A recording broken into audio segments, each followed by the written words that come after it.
Hi, everybody. Welcome back to another episode of The Broken Responder. My name is Richard Burns. I'm the host and founder of the podcast. And unfortunately, this week I don't have a guest. It's been an amazing deal so far. Still working on interviews.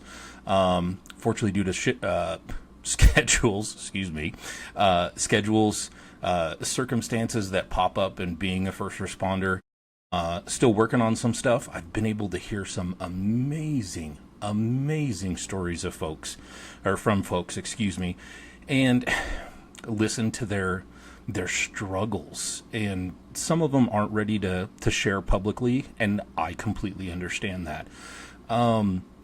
So for this week, I thought I'd kind of do something along the lines of, I'm going to talk specifically about law enforcement because that's what I came out of. I'm going to talk about some of the other stuff and how it's intertwined with first responders and my experiences, with other first responders. But I think it should be pretty decent. Hopefully give you guys some information, some insights, and look into kind of what goes into being a first responder.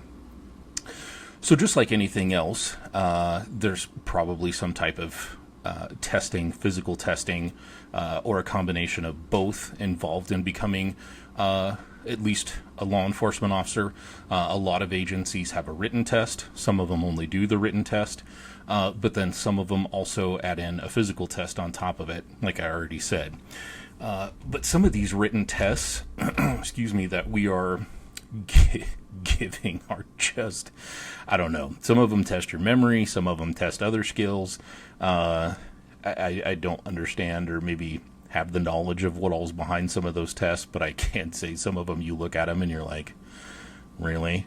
But the physical testing, most of those agencies are some type of, sprinting, dummy drags, hopping over fences, jumping over things, because that's what a lot of this job is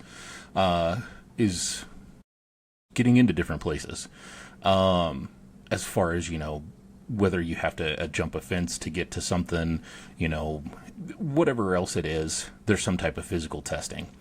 But a lot of agencies are actually doing some pretty good things now. I know my agency, before I left, was starting to do study groups to help folks kind of study and prepare for the written test. And then also they were doing helping folks, do the physical testing. They were setting up the obstacle course, letting them come out and run the obstacle course, giving them pointers and ideas on how to, defeat these obstacles and pass the test to go on to further in the process. But I think a lot of the things that folks don't understand about law enforcement, and especially the interview process or anything else, is when you get in there, hopefully you've made it past, all of that stuff to get it to the interview. And I'm probably getting a little bit ahead of myself, so let's backtrack a little bit. Once you pass that testing and everything else, if you're selected, there's going to probably be a background process. And in that background process, they're going to ask you a bunch of different questions about your life. I mean, anything and everything. And in that, some of those questions are, kind of rough. Some of those questions are, logical, but you're like, why is this on here? I think the other thing that folks don't look at, and one of the things that's going to get you, is your social media. And I know that that's like a serious, crazy thing right now, social media, with everything that's going on, and I'm not going to get political on here, but the stuff that we post online is eventually going to come out. Whether, you make somebody mad or something. So what I would tell folks is watch what you post on social media. Because those things will come back to bite you in the background process or anything else, or even get you asked questions if you make it further. From there, you're going to do other testing. We had a polygraph We also had a psych test. Oh, and those psych tests. Some of those psych tests are just unbelievable. You're like mentally drained by the time you're through with it, because they will ask you the same question, but they ask you the same question in like 4 or 5, 10 different ways. I think, initially when, for example, in my psychology, psych background deal, like, they ask you questions like, do you do marijuana? And then like 10 questions later, it's like, well, have you ever been around marijuana? Then like 10 questions later, it'll be like, do you smoke casually with your friends? They rephrase the question so many times that if you're not paying attention, of course it's going to trip you up. And then being a kid from Nebraska with a public education, one of the questions was the psychologist or psychiatrist was like, start at 1,000 and count backwards by 8.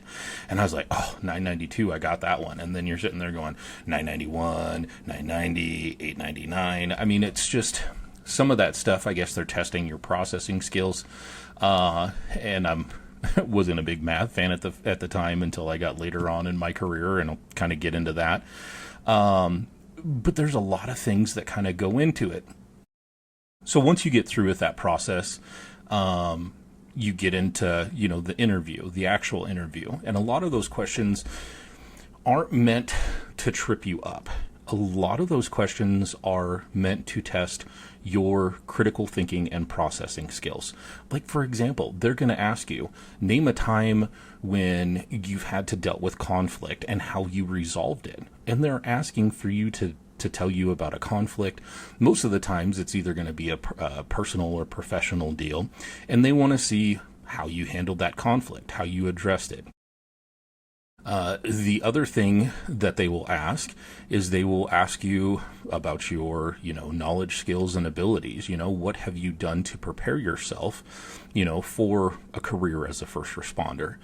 But what a lot of people don't understand is they look for life experience. And I guess when you talk about life experience, we've all kind of had it, but more so they're looking at what experiences have you had as an adult? Have you had any difficulties? How did you overcome those difficulties? It's an array of questions.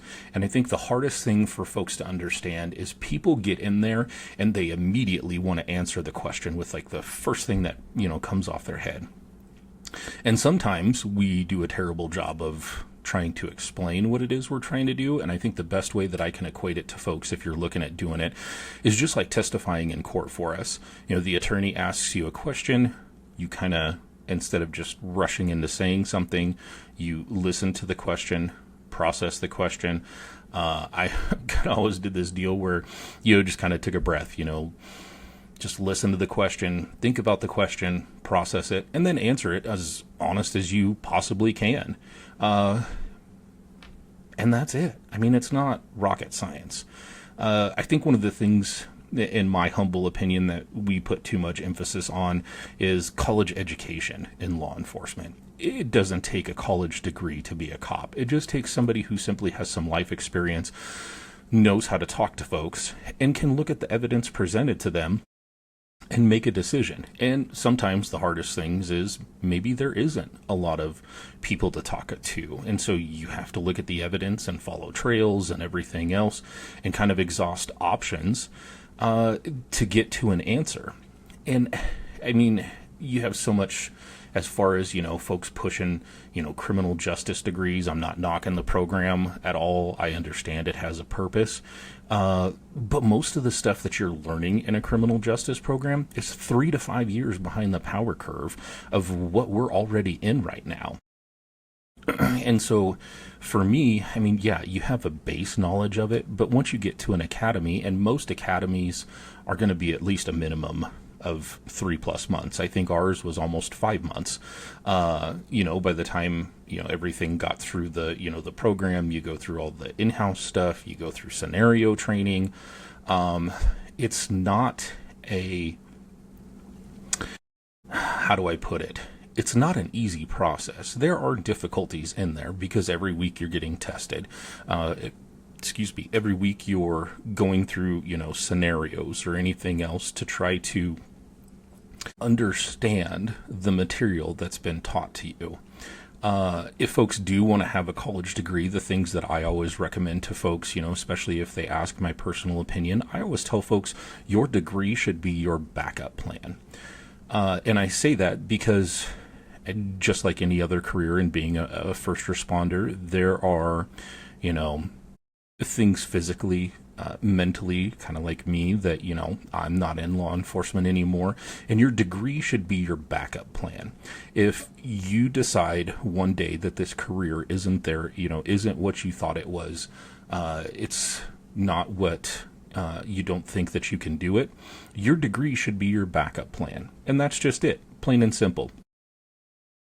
I think one of the things, especially for law enforcement, I always kind of tell folks, get a degree in English, because a lot of the things we do as law enforcement is documentation. We document everything that we can, get our hands on in a certain incident. And what a lot of people don't understand is that your report that you submit to the courts, everybody judges you based on the type of police report that you write. And I'm not talking, the normal public. I'm talking attorneys, judges, and everything else. The people that actually, when it comes down to time to that court case going to trial, is going to matter.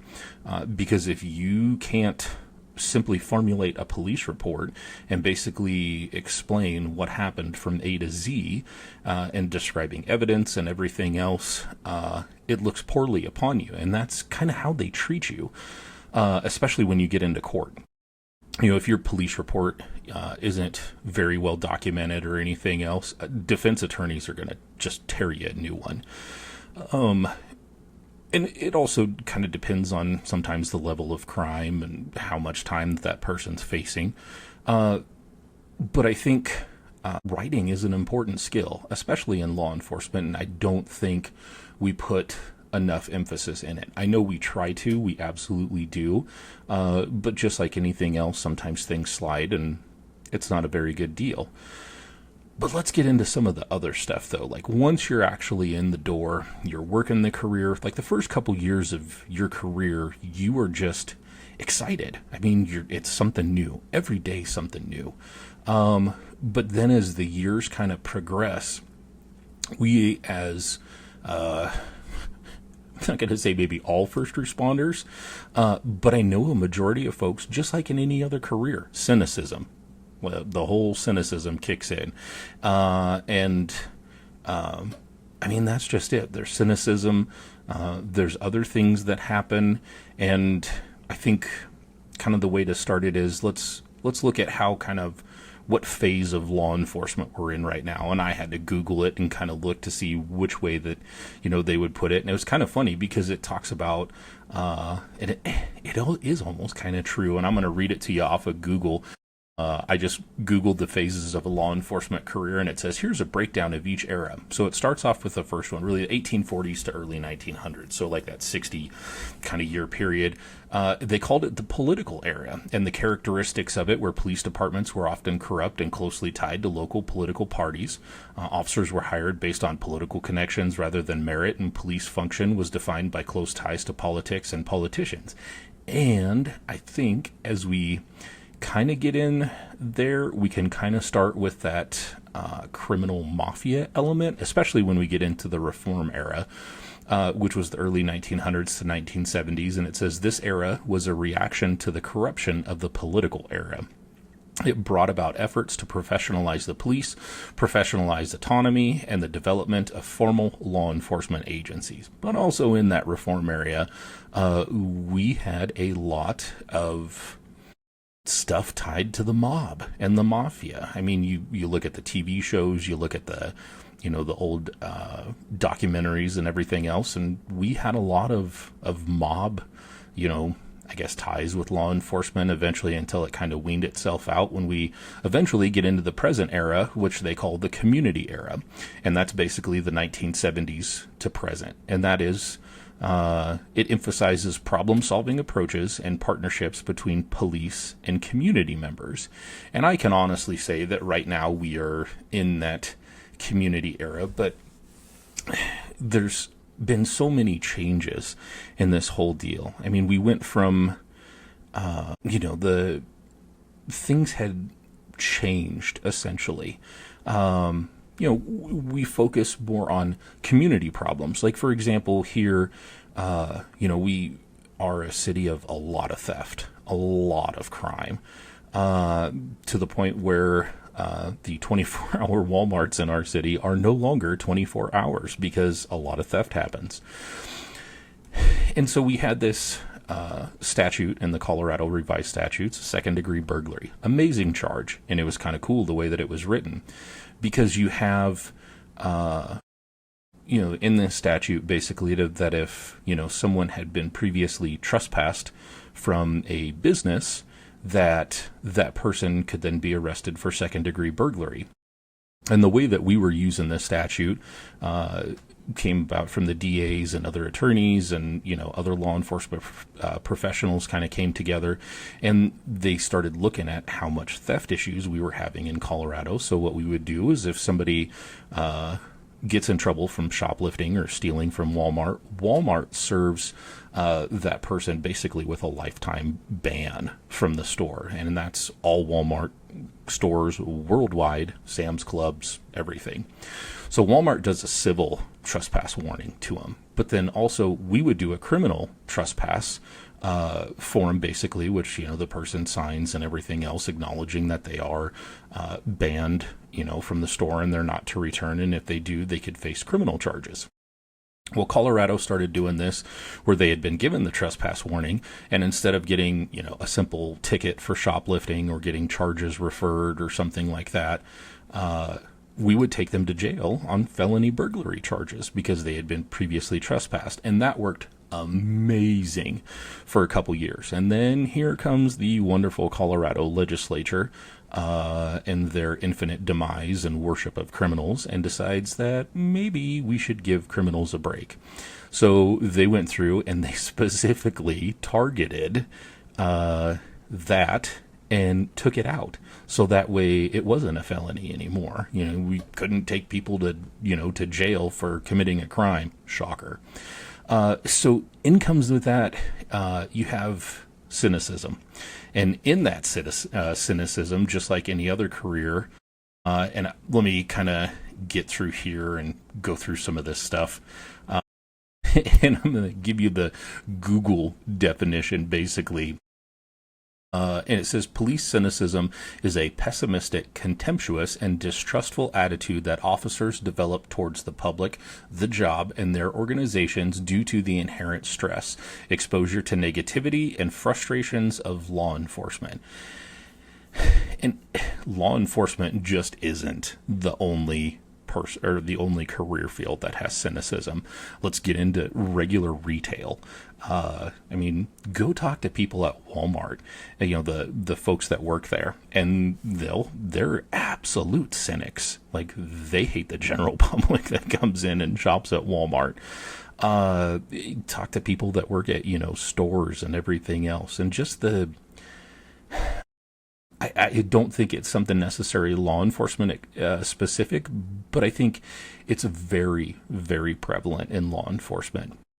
And I guess when we look at it that way, there is a statistic, and I don't know if it's accurate or not, but it seems pretty accurate. And it's basically that law enforcement deals with 5% of the population 95% of the time. And when you look at that, it's kind of amazing, because we're dealing with the same folks over and over. We're dealing with the same family disturbances. We're dealing with the same folks, that their kids are out of control, every week. And the hard thing to kind of tell folks and explain is, I can't fix this in 15 minutes. I mean, you've been going at this for 15 years, and you, as a parent, haven't done anything to address issues. and I don't know what you want me to do about this situation right now. Because there's not much I can do. I can't, in 15 minutes, make your 15-year-old kid behave when you never gave them that from the very beginning. So there again is the cynicism. Because it's hard. All we are is literally bashed with everybody's problems, everybody's issues, trying to solve everybody's issues. And then people get mad at us because we solve an issue, but it's not the way that they would have wanted or that they would have done. Well, I'm sorry. If you can do so much better, then please, by all means, put in an application. But then here comes the other side of it when you have those folks. If you think you can do a better job, then please, by all means, do apply. But then you have those folks that, well, I'm just too smart to be a cop. I went to school for all of these things. I'm too smart to be a cop, but I can tell you how to fix it. Okay, well, then by all means, please tell us how to fix it. But that's just it. There's not much fixing. It's just folks that want to complain. And I think that's another thing that goes into the cynicism of law enforcement and first responders is everybody has this genius idea of how they're going to do things. But nobody really tries to put a plan together. But then when you do put a plan together, it's the terrible, worst terrible plan you could ever come across. Cynicism also goes to other parts of it. And you can see how like mental health crisis has just gone up across the board, all across the nation. I mean, we see it every day in the news. And I'm not trying to get political or anything else. I'm just literally saying you can see all the mental health issues across the board. And what kills me is when you have all of these professionals, psychologists, psychiatrists, and everything else, and they tell you how you can do your career and how you do your job, and how we should handle folks that are in a mental health crisis. But they're the first ones to call us when they have a client that they can't deal with. So if you're the professional, why are you calling us if you're just saying that they don't know what to do? We do a lot of things. I've calmed a lot of folks down in psychologists and psychiatrists' office because they don't look at them sometimes as a person. And I think that's the hardest thing to do sometimes for us in that cynicism is actually looking at someone as a person. Because we get away from that because we get so enthralled in the fact that, like, it's just the public. They're terrible people. And it's not the public. It's, I guess when we say the public, it's that 5% that we deal with 95% of the time. It's frustrating. It absolutely is. I mean, it's kind of funny because everybody's like, oh, we need more social workers to deal with all the mental health problems. But those same folks that are dealing with those folks can't deal with them when they're out of control or when they're getting upset, and they call 911 and they expect us to do it, but then they Monday morning quarterback you or anything else after the fact. So I think that's one of the most frustrating things is there's just a lot of cynicism in law enforcement, but we are also terrible creatures for change. And I think to our detriment, it's kind of one of those things where we yell from the mountaintops, we need change, we need change, we need change. But we're not always happy with the changes when they come. And some of these changes are just absolutely ridiculous, that they want us to do. But then some of these changes are good. But the problem is, in law enforcement, is we are creatures of habit. And so when change comes about, we are the biggest complainers of it. I can remember the body cam stuff.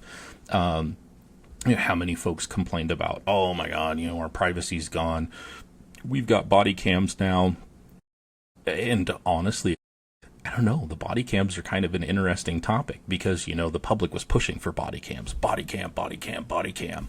We need to see the body cam because everybody was like, oh, the police get body cams. People are going to act different. People are going to do things different. They're not going to act the way that they normally do without the body camera. And I think we've had it for years now where we see the body camera footage of how folks act on a daily basis in their interactions with law enforcement. But instead of condemning the folks for their terrible actions, it's always the responders issue. It's always, the cop was bad, the cop did this, the cop could have done that. And I think we don't maybe educate the public enough on what it is we're trying to do or what expectations are or anything else. I mean, you look at respect and de-escalation. It's a two-way street. I mean, there is only so much talking, so much doing, so much anything we can do until it's time to take some form of action. And it's always, law enforcement can de-escalate and we can give as much respect as possible. But if it doesn't come from that other person, what do you expect us to do? Seriously, how are we supposed to handle that? Everybody's got great ideas, and we've seen so far that a lot of those great ideas that folks have don't necessarily work because they're not in it. And I think that's the frustrating thing sometimes for folks is people just want to tell you how to do your job, but they have no idea what goes into your job. We've done amazing things as first responders, though, that we get zero credit for half the time. Nobody gives credit for or really, does anything to, profess about all the good stuff we do. But every bad thing that we do is on TV, just blasted 24/7, 365 until the next incident. And I think one of the things that most folks forget, and I don't know if it's something they just hold it because of the position you have or everything else in some type of form of authority. We're humans just like everybody else. Just because, you wear a badge doesn't make you perfect. I still have family problems. I still have kid problems. I still have all these other things that are going on in my life, just like everybody else does. And it's weird because law enforcement specifically is the only profession where if one person does something bad, the whole bunch is just terrible. But we don't do the same with doctors. We don't do the same with other professions. It's just law enforcement specific.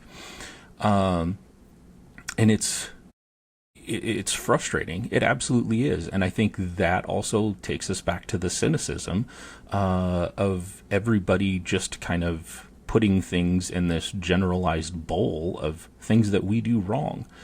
And it's frustrating because we're human also. You look at what's going on across the nation. The fact, thank God, that Antifa has finally been declared as a terrorist organization. But you look at what happens every day in Chicago. You look at, what's been going on in Oregon at ICE facilities since like 2020. Cops aren't out there literally trying to hurt everybody on a daily basis. But you look at these protests, and these guys are shining like lasers in folks' eyes, literally trying to intentionally blind them. They are, attacking folks, doing all these other things. And this is the stuff that just goes into the cynicism. It's it's damning. It's a double-edged sword. But I don't know. It's just frustrating trying to see how everything is going on right now. And, I think there's also a lack of communication, especially in law enforcement. And sometimes that's as simple as changes from the top down, making changes. I think a lot of administrators do an amazing job of, relaying information to their folks and why they're changing things and everything else. And sometimes leaders just aren't doing a great job of explaining why it is they want changes. Sometimes leaders will get red-faced, they yell at you, they talk trash to you about explaining, situations and issues. Some leaders, make terrible decisions, and then, instead of realizing they were right and admitting they were wrong, they double down on their crappy decision. And the problem with that is, you add to the cynicism of law enforcement, but then you contribute to low morale. And I think that is just one of the other frustrating things that, we do as, first responders, especially law enforcement, is lack of communication. If you have a vision, explain that vision to your personnel and try to have them help you on how it is you're trying to obtain that goal. One of the other things, and I don't know that it's necessarily true, and like I said, this is just my humble belief, I think a lot of administrators and the top staff forget where they came from. They forget what it's like to be that person on the street. They forget what it's like to be that person that's got to work a 8, 10, 12-hour shift overnight. For us, it was 10 p.m. to 8 a.m. was our overnight shift, and then turn around and go directly to court, and then court proceedings, sometimes depending on how long the proceeding goes, you've not slept for several hours. And then next thing you know, you're at court for another 4, 5, 6 hours. And then you have to turn around and try to go home, get a couple hours of sleep, and then get back to work the next night. And I think that's one of the other things is there's a lot of demands on us that people don't understand. And it's not just law enforcement, it's all the first responder professions. I think one of the things that for me was frustrating was all the trainings that we have to do. There's, we had electronic trainings there, through other companies like Police One and other things that we had to do. And the problem is sure, great, you're not going to pay me overtime to do these on my days off or in the evening, but then you want me to do it while I'm at work, but then you complain when I go out of service to go do this because our calls for service are going through the roof and everything else. But if I don't get this training done, I'm going to get written up and I'm going to have consequences for not doing this training. But like there's definitely some frustration and some disconnect. But enough of the bad stuff kind of that we do right now and the ugly stuff, but let's talk about some of the amazing things that law enforcement does here, at least in my area in Pueblo. And I don't know, like you see across the nation, like New York or like NYPD and FDNY, like the fire department, like those guys do not get along at all. Thankfully, in our area, we have an amazing working relationship with our fire department. I can't say enough great things about our fire department because the folks there kind of have the same goal-oriented, task-oriented mission that we do, and they will stay there and help us. If we're on an accident scene, they'll park the fire truck there so that way it protects us, from getting hit from behind or anything else. And they'll sit there kind of as long as we need them to help us out after they've done all of their stuff.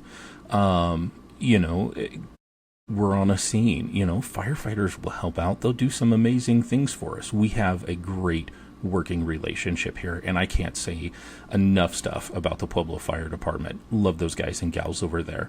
But at the same time, we do some amazing things for our community. Every year, they have what they call the Ice Cup, just kind of like they do in some of the other cities, and it's the police, like law enforcement versus the firefighters in a hockey game. And it's normally kind of towards Thanksgiving, somewhere in that area or a little bit before. But they do this, and they've so far every year that we've done it, they've kind of sold out the ice hockey arena that we have, and the money that's raised during the hockey game goes towards the community, because what they do is, parents or agencies will submit, names of kids that, are either down on their luck or, parents don't have much. And so all the money that's raised in there, they basically split it as equally as they can. And every child basically gets a gift card. So what they'll do is they'll round these kids up, or the parents will bring them to the store. The last few years, it's been Walmart here. And what they'll do is for like a couple hours, they kind of shut the store down. for a special event. And what they do is guys will go in, firefighters, state troopers, paramedics, deputies, all these first responders basically get assigned a child that's in need. And the child gets a gift card, and at least there's $100 on there. But I will tell you some amazing things that happens with these kids. These kids basically have nothing. And you know what they do? They will go through and pick out presents for their siblings. They'll pick out presents for their parents. I mean, it's amazing to watch and saddening at the same time that something great is happening to this child, and they think of everybody else but themselves. And I think the amazing thing that I've been able to witness, and it still happens to this day, is folks reach into their own wallets. They will help kids out. They'll make sure that they, do like they've been doing, pick up presents for their family. But guys and gals reach into their own wallets at that time of year, and they will fork out anywhere from $50 to a couple hundred extra dollars for these kids just to make sure that they have some presents on Christmas to open. And that is an absolutely amazing thing that I think we don't get enough praise for, because we are trying our hardest to make good impressions with these kids at that time where in childhood development they need those positive interactions with folks. One of the things I hate the most is when parents are like, if you're not good, you're going to go over there and the cop's going to take you to jail. And I kind of got sarcastic with some of that stuff because it gets frustrating. Like, why are you making your kids afraid of police officers or first responders in general, especially the police? And so I would always come up with a sarcastic response to them, and it's probably not good. But parents would be like, if you don't behave, the cops are going to take you. And I'm like, we only take crappy parents, but if you want, I'll go get you some ice cream. And I think some parents kind of would start to think about that. But those are the things that kind of go into it. We do a lot of amazing things for our community. We cooperate with a lot of other, agencies to do fundraisers. You have stuff like Crime Stoppers. And you also have other things, such as CASA. I'm going to mess up what CASA is, but basically it's child advocates, for folks that are in abuse situations, and they have a court-appointed advocate to, kind of be the voice for that child that they need throughout the process. We do things with CASA. We do things, with different agencies that help, victims of sexual assault, domestic violence. There's a lot of great things that first responders do that we get zero credit or recognition for. And I guess sometimes it's not always that we're looking for recognition, but there isn't very much positivity towards law enforcement. And I think a lot of that has changed, with society and cameras and everything else. And kind of to get back to the body cam stuff, the body cams are plain as day. You see how everybody acts. That's just how they acted before the body cams. Now it's on video, but we make excuses for it. That their behavior is excusable. And it's not. But let's get back to the good things. So we have things with the ice cup. We do things like that. There's other things. My old agency in Nebraska, I kind of like it. They do a high five deal with the kids at school. They'll have several officers, outside the school doors as kids are getting dropped off, and they give kids high fives. Or they'll bring a bunch of donuts to the school. Maybe it's donuts and sugar or whatever, but it's the thought that counts. It's not the fact that they're trying to hype up your kids with sugar. They're trying to have a positive interaction with youth when so much says that we're just evil people, and we're not. And so you have things like that. And it's amazing. And it happens every day. And I think some of the other things that we can get into, now that we kind of went over the hump of the good, let's talk about some of the other frustrating things in law enforcement. A lot of the private attorneys out there that we deal with are amazing. And here's a huge shout out to Joe Concelia, Mr. Joe K. He hates it when you call him Mr. Concelia. I hope the best for you in your retirement. But a lot of folks in Pueblo are like, oh, I hired Joe Concelia. You know, he's going to tear you apart on the stand. Dude, I had nothing against him. Yeah, great. He's a good attorney. He's very knowledgeable. For what you pay, you're getting a good attorney. But I never had issues with him like other officers or anybody else had issues with him. He's a human being just like I am. I will tell you though, where you get the most heat and dislike and just contempt from folks, and that's from the public defender's office. So many of those folks are just anti-law enforcement, yell, scream at you, everything else. But here's the other side of it. Those folks are also citizens. They are also victims of crime. But I think one of the things we do to our utter detriment is we give people in positions, that are either part of society or they're a local politician or anything else. You know, if a crime happens to them, we throw way more resources at them than we would throw at a normal everyday citizen. And I think that's one of my most frustrating things with law enforcement is that if we're not going to do this for the everyday citizen that we're supposed to, defend and everything else, why are we doing it for these folks? Just because they're important? No, they shouldn't get any special type of treatment. They should get treated just like we treat everybody else. We shouldn't divert resources to them just because something happened to them. We've got 50 other people back here that have had something happen to them. So why are we going to divert everything from them and give it to this person just because they're special? They're not special. They're just as human as we are. But I think that's one of the most frustrating things is that, like, we put special effort into these folks when we shouldn't be doing it. If we can't do it for the everyday person, why should we be doing it for somebody special? That being said, so there's a lot of frustration. There's a lot of just things that we do that I think we could do a lot better job on.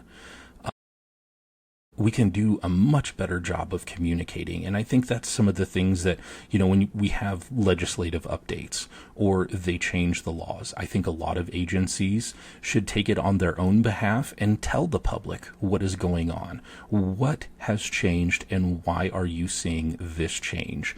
But I think the thing that we also don't do is we don't tell people we have zero choice in this change, especially when it comes to legislative updates. And Colorado had it in 2020, and it was like March or April, where Colorado changed and went from possession of controlled substances like meth, heroin, fentanyl, and that stuff. And the fentanyls changed a little bit, but at the time it was mainly meth and heroin. And Colorado made the deal where you had to have 4 grams or more of meth or heroin basically to go to jail. And nobody did anything to tell the public that this change was coming. So when we would go to arrest folks and, it's in public, everything else, people are screaming at us that we're worthless and we're not wanting to do our job. And why aren't we taking folks to jail? But we didn't communicate and explain to folks the changes that have happened and why it is we can't do this, because we have zero control over it, especially in Colorado. The legislation,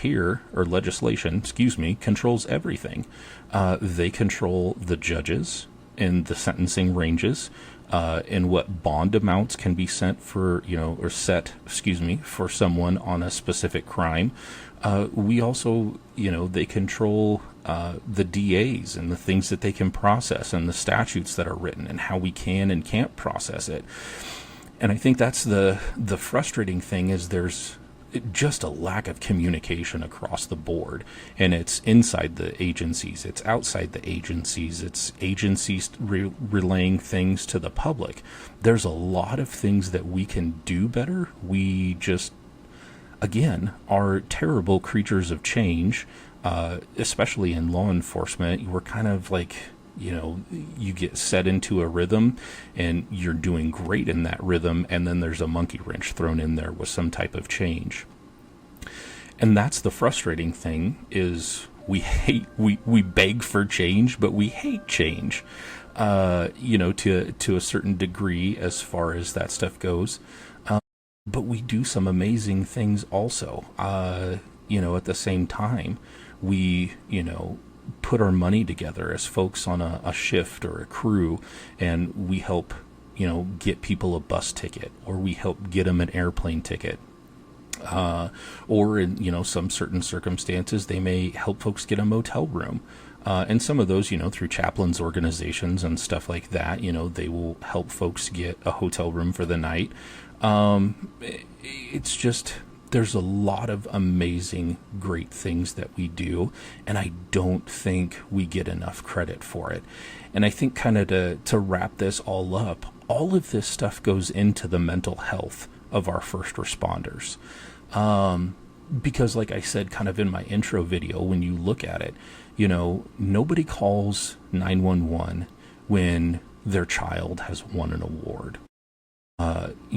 Nobody calls 911 when they've had a promotion at work, or some type of an amazing celebration. It's always that worst day, worst moment of their life, and we are sent there to try to resolve that situation. And sometimes it's frustrating because we don't see those good things. We don't get to celebrate those good things. All of the stuff that we do, a majority of, is some type of negative action. Someone got something stolen from them. Someone was beat up. Someone was robbed. Someone was stabbed. Someone was shot. Someone was killed. And we have to go through there and sort that out. And it's human nature when you get there to want to, at least for us, to want to try and solve things, want to try and make things better. And sometimes the hardest thing to realize is we can't make everything better, but we can do the best to make the outcome of that experience at that time a positive one. And I think a large majority of the time, I would say, I'm not going to say 100% because nobody's ever happy, but I would at least say, and let's give it to it in a general possession, I would say probably 75+% of the time we do an amazing job of that stuff, but we don't ever get credit for it, folks. And I think that all the stuff you look at, all the negativity, just goes back into that mental health trauma that we deal with. And it's kind of a frustrating thing to do, but I think one of the things, and I'm gonna drop one little hint at what I'm gonna try and do next time, or I'm gonna work on at least in the next couple episodes, to get somebody on here to talk about. My wife actually loves to listen to podcasts, and she was listening to a podcast. She listens to all these ones about science and just anything and everything, all sorts of different knowledge. And she called me the other day and she's like, "Hey, I think you need to look up operator syndrome."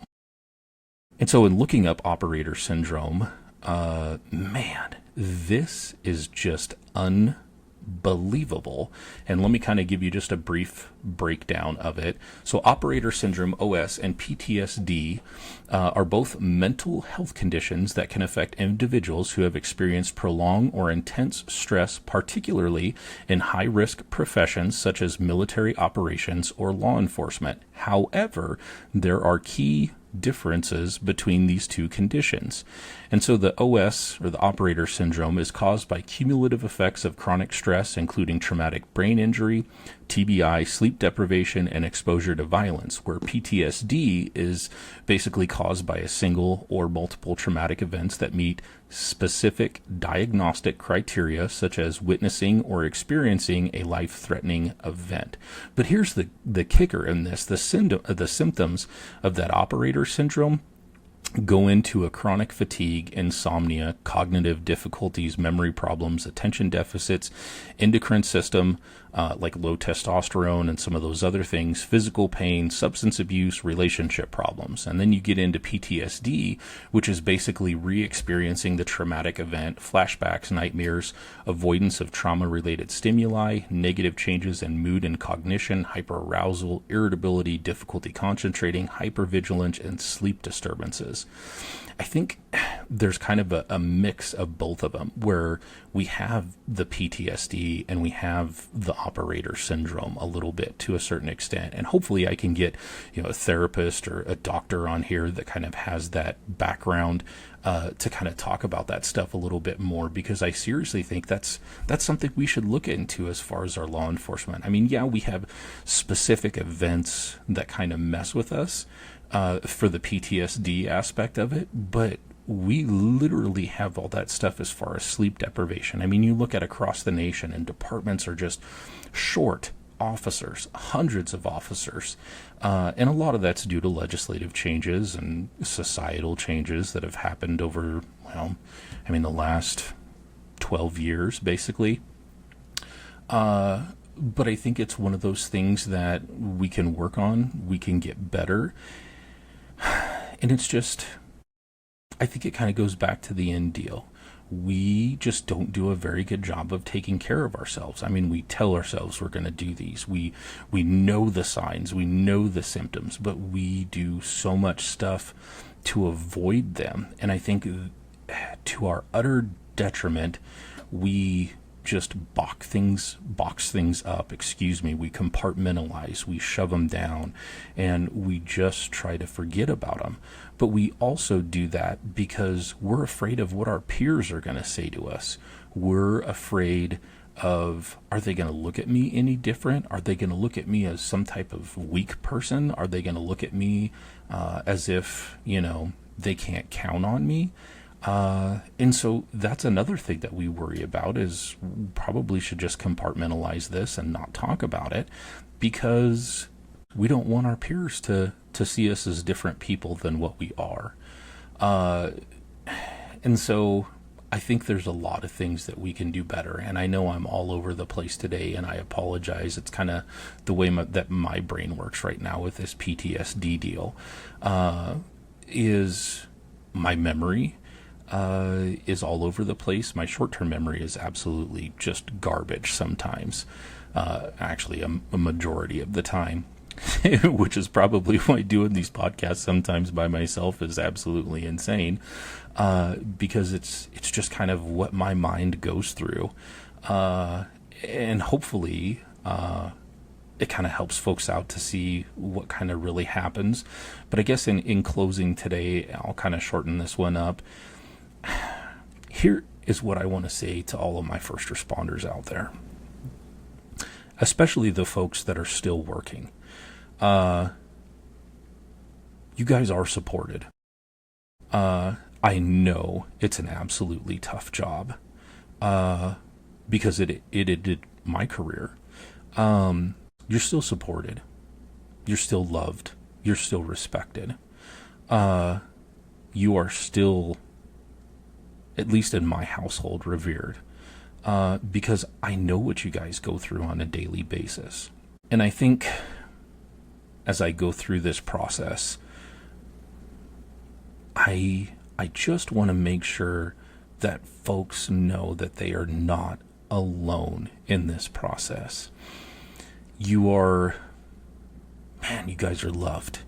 And I think that is one of those things that we have dehumanized law enforcement as a society, and basically made them to be robots. a lot of our first responders, from our dispatchers, man, some of those poor folks, they're working an 8-hour shift, and then, manning shortages or critical incidents happen, and these folks are going from working 8 hours to 12 hours to 16 hours, and then trying to have an 8-hour turnaround and coming back to work for another 8 hours, 12 hours, 16 hours. It's just unbelievable that we expect these folks to maintain all of this professionalism and high level of energy and enthusiasm, and we're running them ragged. Ragged. It's just, how are we doing this? And I think that goes into the mental health of everything. It's hard. It's frustrating. It takes a toll on you. And it's just hard to kind of get through it. But in closing today, if you're at a spot where you think things are tough, I want you to know something. And I really want you to hear me on this. Tomorrow can happen. It will happen. It would be better if it happened with you in it. I think we've had one of those kind of eras where we've taken so much out of law enforcement and we forgot how much it takes to do it. And all of our first responders, and our firefighters struggle. Lord, do they struggle. It's kind of just like the same thing. Firefighters get some amazing interactions, but firefighters have the same amount of crap that we have to deal with. As far as being at accident scenes, dealing with, all the crazy critical incidents. Same thing with our dispatchers, those poor folks. We do a terrible job of kind of looking after them, and they've kind of been the, I guess we'll call it bastard child of first responders until recently when, dispatchers got recognized as first responders. They don't ever, get the closure that we do. And I think that's one of the other things that we don't do for them, is they don't get the closure or see the end result that we do on the street. And those folks are suffering too, because they get screamed at on the phone, they get yelled at, they get berated, they get everything. And it's not cool. But yeah, you guys are loved. You're respected. And I think one of these days, people are actually going to do that. And I hope maybe with my small voice, we can do something and we can make a change, because you guys actually do matter. You matter to me as a person, not just a badge, not just a patch, not just anything else. I seriously hope if you are struggling, please reach out to somebody. Please get some help. There's all sorts of different resources that we have available. At our fingertips sometimes, and sometimes we don't. And if it's one of those that you are struggling, I hope as leaders, formal and informal, that we really start paying attention to our people. I really do. And I think that's one of the things that, growing up in the Marine Corps as a 17-year-old kid, leadership is a principle that is just ingrained in you. And that's same thing from the lowest person to the highest 4-star general in the Marine Corps, is everybody has some type of leadership and looking out for their folks. And that leadership only gets stacked on you as you go. And I think we just don't have enough of that now. We need some better leaders. We need a lot of good leaders. And in that, it doesn't have to be your formal chief or deputy chief or anything else. You can be a leader on the street, whether that's a firefighter, whether that's a paramedic, whether that's a nurse, and I understand they're not on the street, or a dispatcher. You guys can be those informal leaders where that leadership isn't doing things and make sure that folks get taken care of. But in the end, I'm going to sign off here because I know I'm kind of rambling, but thank you for listening. And I hope here in the next few weeks, we'll have some other first responders on here. There's some amazing stories that I'm hearing and that I've been told. Some folks just aren't ready to share yet, and that's okay. I just want them to know that they're loved. That's it. I hope you guys all know that you're loved, all of our first responders. And I'm sorry that you guys are having to go through so much crap. But it gets better on the other side. So, thank you, and I'll see you guys next week.